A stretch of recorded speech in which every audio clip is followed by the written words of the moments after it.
Hello, what's going on, YouTube fam? This is J Buddy here, and I'm bringing you guys part 4 of how to prepare for Nats if you're playing X or Y deck, featuring the one and only, the deck that grew my channel the most, the deck where I got this World Chalice mat, these World Chalice sleeves, this World Chalice deck box, and the World Chalice Field Center. Speaking of which, this box does feature More Legacy Sorrow, so I was right. But there you go, I gave it away, featuring World Chalice for today. Now I was gonna go ahead and do Sky Strikers. However, I realized that there's some people who really aren't that good at the game and still win because Sky Strikers are just that damn good at resourcing. And so I just figured, you know what? Why do I even bother doing Sky Strikers? And we were never doing Tricksters anyway, because for those of you who've actually been following my channel since September, know that I've never liked Tricksters or never supported that deck in the first place, so yeah.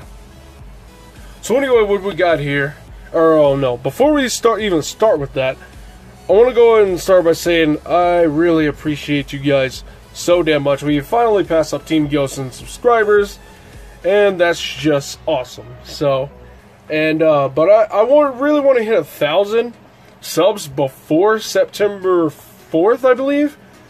I want to hit 1,000 before my first World Chalice video, my first Unbreakable Board video. That has really took my channel into a new light in the first place. So I think I can do it. I mean, I think we can do it. So that'd be freaking awesome. I might do a giveaway. I'm not sure what it would be of, though. Maybe it would be like a free box of Relentless Revenge or a free 10 or something of the new stuff. So anyway, what we got here is a deck that I've been playing. Well, obviously these have not been in here for a few weeks, but since the last profile, this is what it's looked like. And there have been a few changes. For starters, these have gone out. Why? Well, let's run down the best decks right now. If you try to play this against Altergeist, Protocol says no because Altergeist effects cannot be negated. If you try to play this against Spirals, they have Resort. If you try to play this against Gokis, they have Goblin. And against anything Sky Striker or Trickster related, there's nothing really worth hitting with Forbidden Chalice. I'd rather just kaiju over their Sky Striker stuff and just completely turn their backfield off and just win the game. So that we're just gonna go ahead and knock that out the park. So this is a 42 card deck already. There are multiple options I can do. I can either take these out completely and have it at an even 40, but by doing that I would increase the chances of drawing my Lazulis, turn 1 opening hand. And that could be pretty problematic because drawing Lazuli sucks unless you draw Exodius plus Brilliant Fusion. Because, you know, you can make Link Karibo, shuffle it back with Exodius, and then play Brilliant Fusion. That's pretty awesome. So that's option number 1. I mean, I guess it can give me more, higher chances of drawing a monster, but I don't struggle drawing monsters. I play 25 monsters. So, option number 2, I could play 3rd Evenly of Forbidden Lance. Why the 3rd Evenly of Lance? Well, against Gokis, this does pretty great against. This, if you play 3, you have a pretty good chance of opening double in the Goki matchup, which is what you want because you got to get Tri-Gate out of the way and you have to resolve an Evenly. Against anything Trickster or Sky Striker related, they set a lot of cards. So this blows them out completely. So that's good there. This blows out Spirals. It blows out a lot of decks, especially Altergeist if you end up going against a matchup, which I should remind, Altergeist is the worst matchup for this deck because Floodgates kill this deck. So, with that out of the way, there is a 3rd option, but I do not have these cards. I might try to pick them up at Nats or when I get into Dallas on Thursday, and that is Ceruvis or something, the Ascended Sky Dragon. It's that Ritual Dragon that the winner of the UK Nats won with his Burning Abyss. That ritual monster that lets you discard a card to negate any activation of a card or effect that targets any of your monsters. So that can come in real clutch, especially if your Archway Christia is being threatened more than once and your Ib is already gone. You could easily use a firewall on the first destruction of, like, let's say they have like a Afterburner and Engage in hand, because I saw this in that feature match of the ARG in Arizona on the last round. It was World Chalice versus Pure Sky Strikers. He had a firewall with an Ib with a Christia linked, and the guy Afterburnered his Christia. And yeah, I know Guard Dragon can accomplish the same thing, but it has to already be in hand, and it has, and yeah, and that's the problem. So if Ib dies, there's nothing linked to Christia, so it's too late because the card's already been targeted. Versus, and then he got a second Afterburner with Engage and blew up the Christia. Now, he still won that game, don't get me wrong, but if, let's say, he had the Saruvis in the grave, he could have used Firewall's effect to bounce the Ascendant Sky Dragon to hand on the first Afterburner, and then he can negate the second Afterburner because that card doesn't give a shit if it's linked or not. Anything that targets is going to negate. And he could have just won the game the very next turn. So,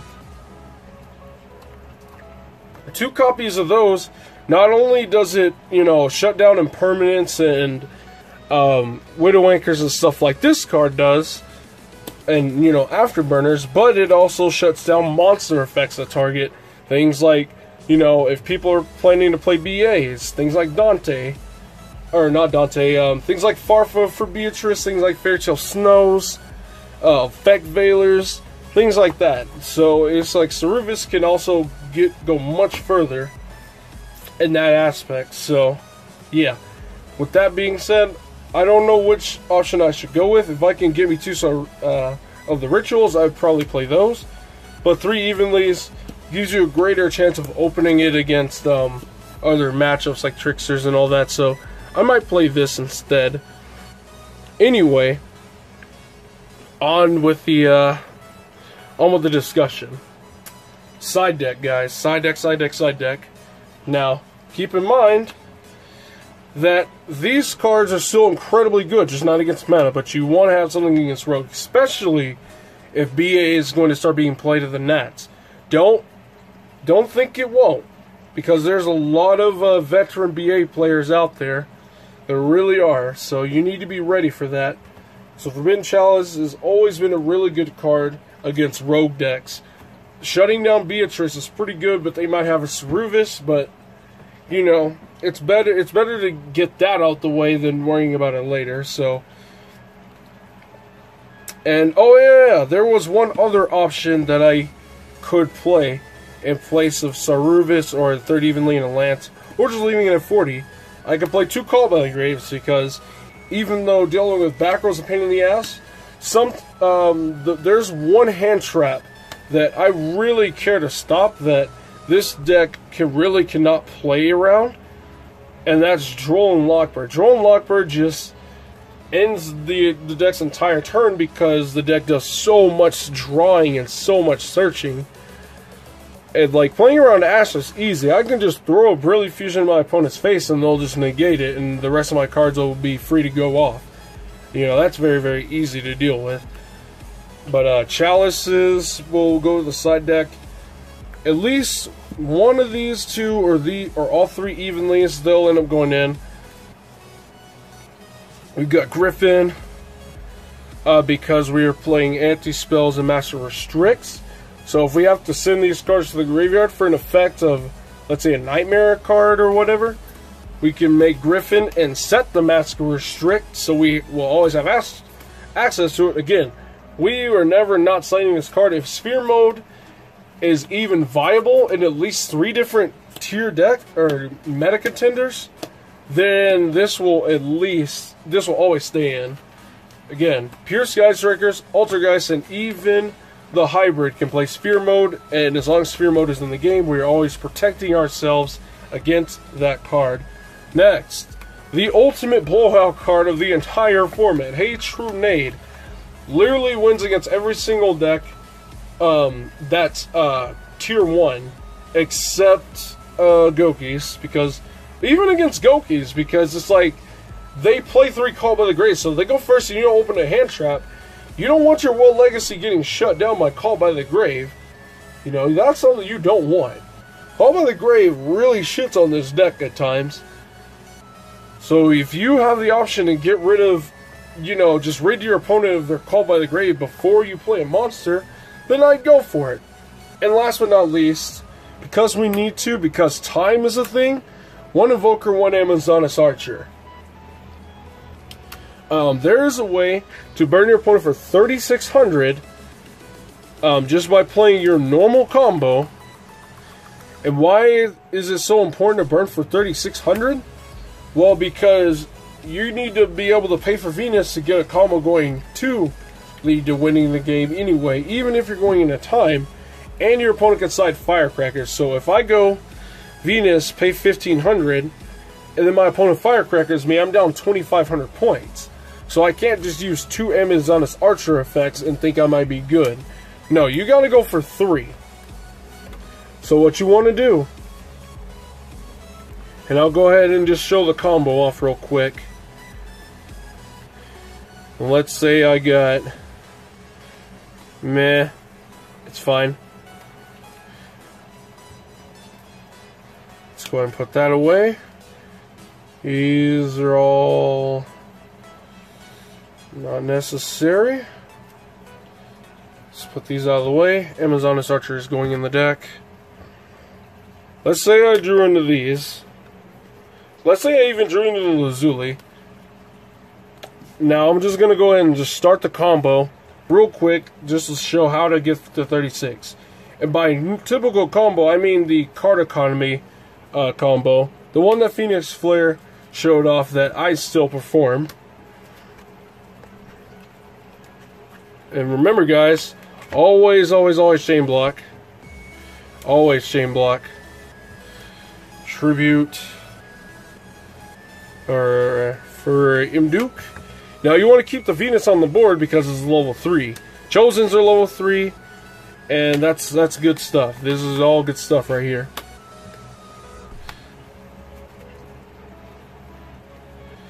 So we're going to go and make this. And we're going to use Legacy's effect Chain Link 1.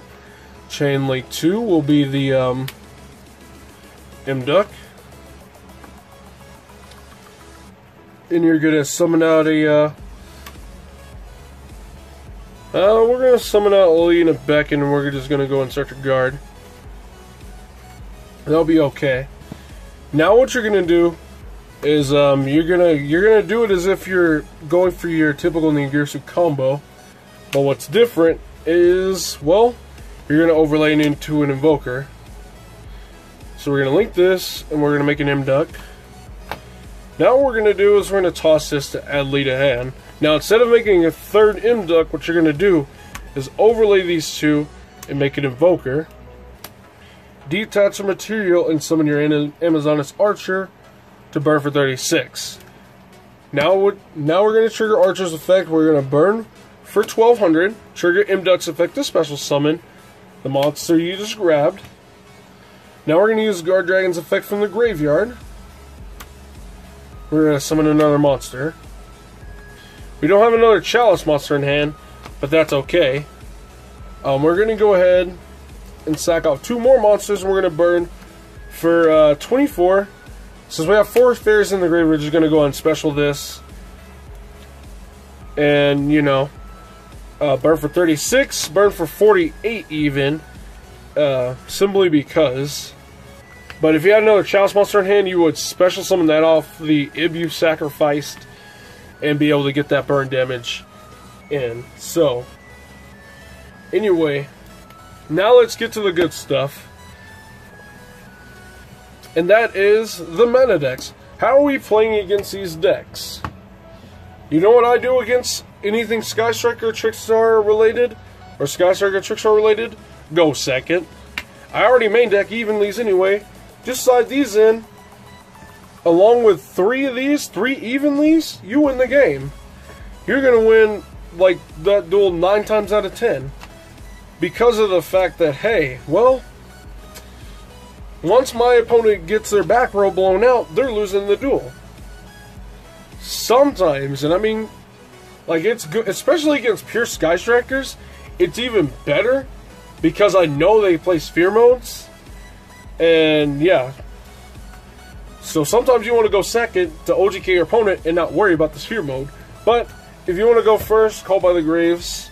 I'm pretty sure some of you are already main decking 2 or 3 anyway. I main Evenlies. I might main 2 Call by the Graves because hand traps, because Droll. You can play around Droll, kinda, not completely, but enough to where you can do it in a way to where you're in a more advantageous spot versus just searching immediately off of a Lee or something like that, early combo.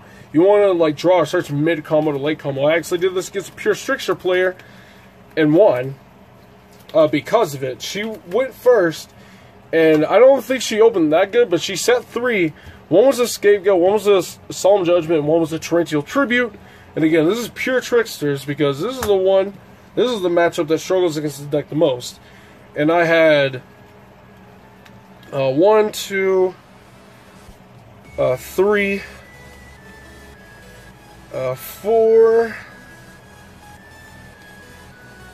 and 5. And then for my 6th card, I drew Brilliant Fusion. So how this went down, since I knew she had a bunch of back row, I'm pretty sure she had a Torrential Tribute, because she always has Torrential. She plays 3 of them things. And so I decided to do this smart. I played Dice, she let it go. I summoned a Beckon out. Oops. I summoned a Beckon, and I made an Imduck. She said it was fine. Then I go for a normal summon, and I decide to summon Chosen, because if I were to summon World Legacy, she would have flipped over Torrential. She Torrentials, and so I go, okay, effect, I summon Guard Dragon, I activate Brilliant Fusion, and she Judgments, and I'm like, okay, that's fine. And I pass because I'm like, okay, she's not OTKing me because she didn't play any Trickster cards. She in-face Scapegoated, and that was okay because, well,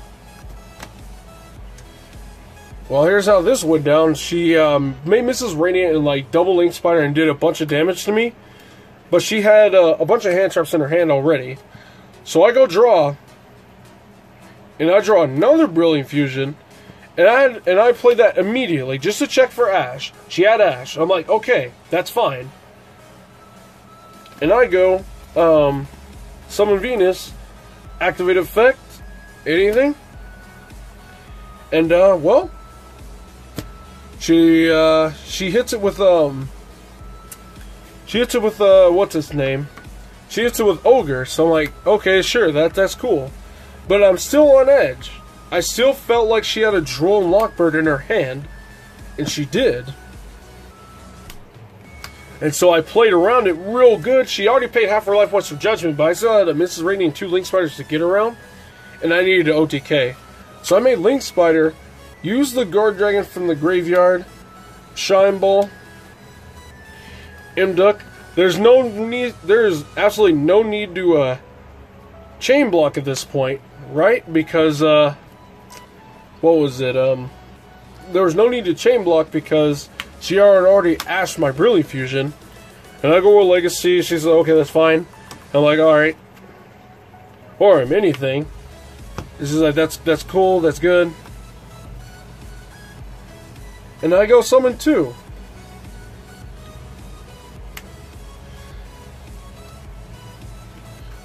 And I don't search off of Lee. I don't search. Because if she had Droll at this point, there's no way I'm going to be able to OTK her. So, you know, just in case, I decided to go Aurum, revive Venus. That fine. Yeah, that's fine. Okay, activate. Summon 2 more. Is that good? Yeah.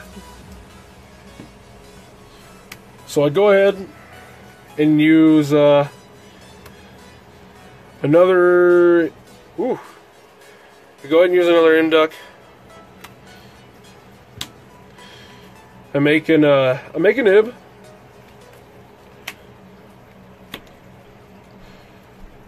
something's not right, because I know I made it a link 1, because what I ended up doing was I linked just like this, and I go, and I had another monster in hand somehow, because I sent it might have been a kaiju, to add lead a hand, and I go, Ningirsu effect, chain link 1, is that fine?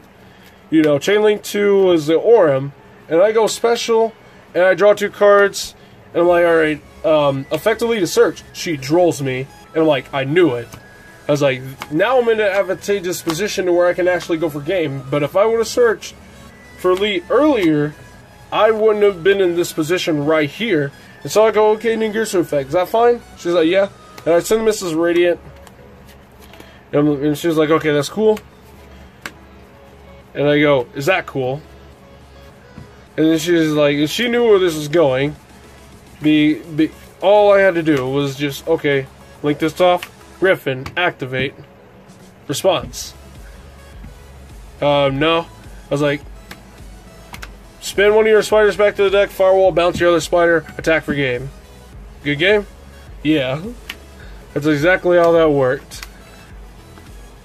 But, it's things like this to where it's just, it makes you realize, hey, you can play around even Droll and Lockbird if you're going second, if you know how to play around it. Sometimes it's best not to just search, like, right away. Sometimes the most optimal play leaves you in the most vulnerable positions. I tell people that all the time. That's something to always keep in mind. You will be in more vulnerable positions if you go for the most optimal plays. If you sense your opponent has Droll and Lockbird, do not search right away. Wait until you get your Ningirsu off, and then go for a lead search. But she changed roles, but it was fine because I had it. Like, she wasn't winning. So, yeah. It's easy, guys. Playing around hand traps in general.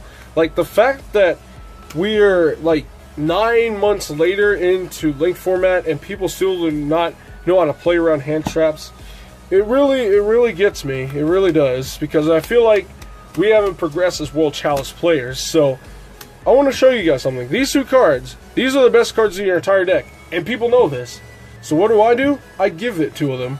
These are silver bullets. These are guaranteed to get negates out of the way. Guaranteed. You know how many times I resolve Brilliant Fusion? Like 3 to 4 times out of 10. 3 to 4 times out of 10 times I resolve Brilliant Fusion. And you know what? It doesn't bother me because I have 4 other cards that are going off uncontested. Unless it's Droll and Lockbird, because, well, the hell with Droll and Lockbird anyway. That's what I'm thinking about, maybe main decking the 2 Called by the Graves instead of the 3rd evenly. Because fuck Droll and Lockbird. But if I'm going second, it's not that bad if I'm going second, but going first, it's like, yeah, whatever. But anyway, let's see. Let's go ahead and lay this out, guys. Rogue, always have some sort of side against Rogue, because Rogue will probably be the reason you lose out in the bubble, guys.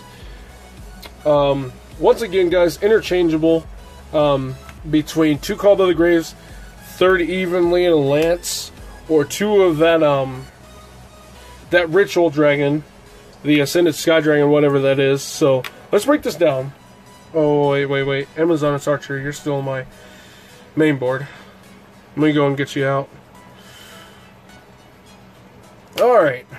So right now we got 3, 5, 10, 11, 12, 13, 14, 15, 16. Okay, we got 2 more. We got 2 cards we got to remove here.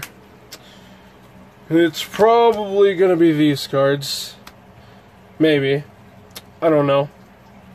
It depends on what my final decision is. But anyway, these Trick Stars, Sky Strikers, Sky Striker Trick Stars, you win. You win the duel.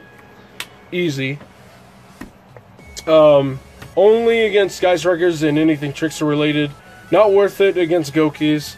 I mean, yeah, you stop rematch, but they can just make Unicorn spin it back and rematch you anyway. They can make Phoenix and rematch you. So, don't do it. Side this for going first, or main deck 2, or whatever. Play this if you're siding any of these, because you might discard them, you might and all that stuff, and you want to go ahead and reset it and get that board set up and not lose the sphere mode. So there's that. Against Gokis, again, your two best friends, Evenlies and Kaijus, you auto-win the duel. Once again, guys, be sure that when you Kaiju over whatever's above the Tri-Gate Wizard, that, yes, you can play the game now, but do not go into Saryuja. Do not go into that, because you will make Tri-Gate live again with that top arrow, and you're going to screw yourself. Instead, make Aurum and go for your old school Ningirsu Draw 3 combo, and send the Goblin, link this off, make Unicorn, spin the Cerberus, then make Firewall, and then you can really start going in on your opponent and seal the game. That is how you win against Gokis. You just Kaiju over what's above the Tri-Gate Wizard and win the duel. But no, your opponent's playing hand traps, so you still need to chain block at all times. Spirals, same thing. You want to go Kaiju, you want to go evenly. Against Altergeist, remember, Altergeist is a bad matchup. Automatically, because Floodgates kill this deck. I might find space for these. Maybe. I just might. Because I don't feel like auto-losing to a Rivalry, because if a Rivalry of Warlords gets flipped over, that's it. This can't bounce Rivalry. Even if it's set, they can chain it, and it'll stay face up, and it won't bounce. Something to consider, guys. So, let's see. I think I might have covered most things. This deck is just so powerful. It wins against every matchup. Like, the only deck this really struggles against is Altergeist and Pure Trickstars because of the trap cards. Trap cards kill, really slow you down. When they're facing down Torrentials and Solemns and stuff like that, it really slows your ass down.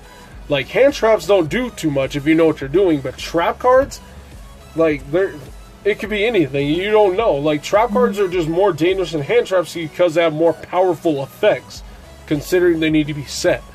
But anyway, guys, I hope I helped you guys out, especially World Chalice players. I want to go ahead, and once again, thank you guys for everything that you guys have done for me so far. So, I want to go ahead and get this out of the way as well. If anybody has any of the World Chalice stuff, any Waterfronts, Secret Gamma Seals, Ultra Imdukes, Secret Monster Reborn, because I want to go max rarity, because there was, before then, there was no rarity above Ultra Rare. So I want the Secret Monster Reborn, the Secret Gamma Seals, the Ultra Imdukes, the Ultra World Legacy's Heart, and 2 Ultra Waterfronts. Anyone who can hook me up with those cards, I will gladly pay you and all that good stuff. But anyway, thank you guys very much for watching. This is J Money, and I am signing out.